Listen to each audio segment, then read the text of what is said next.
yoda besi bolatu waida tanki baratu yoda besi bolatu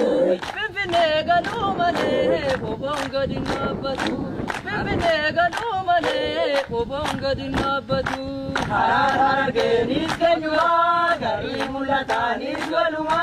wayane manjasne loluma wayane manjasne loluma Oromoo ta'anii bu'aa isaaniif jedhanii waan hin fakkaanne fakkeessanii shiraaf warri carraaqanii hojii diinaatii gochaan isaanii kan jibban tokkummaa saba isaanii hin bari'u se'anii maaliif akkas ta'u ofii halaala ta'anii qabsaa of fakkeessanii sammuu dabaa qabatanii haqa jiru dabsuuf kanneen yaalanii kan boriif yaaduu dhiisanii sammuu lukkuun maalumaaf yaadanii bal'isanii yaaduu dhiisanii qabsootti gufuu kan ta'anii maaliif akkas ta'u keessaa fi halaan shira yaadanii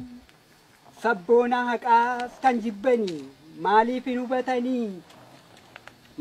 hubatanii keessa deddeebi'anii seenaa isaanii xureessuu dhiisanii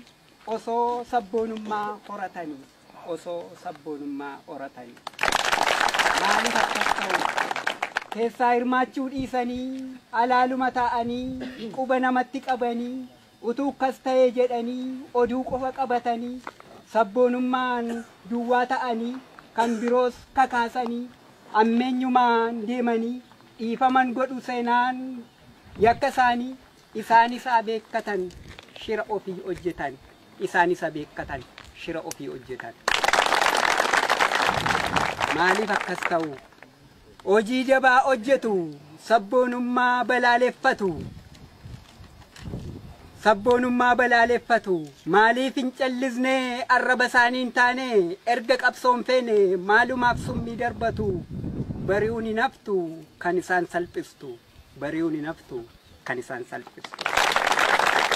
maaliif akkas ta'u kan borii dagatanii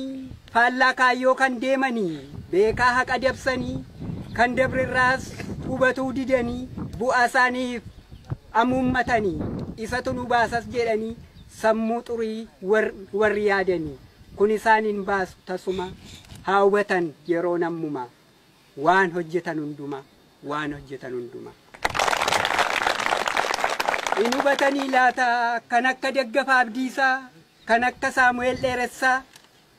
kaayyoo isaanii hubatanii sabboonummaa kan jabeessanii bu'aa isaaniis dhiisanii qabsoo kanaaf kan of kennanii dirqama seenaa hubatanii fakkeenya gaarii kan ta'anii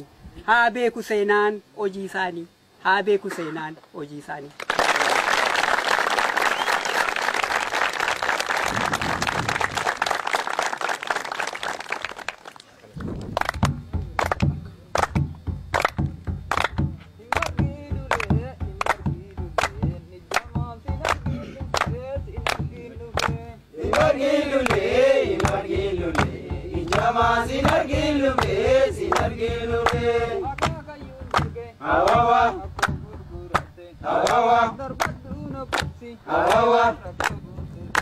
Awawa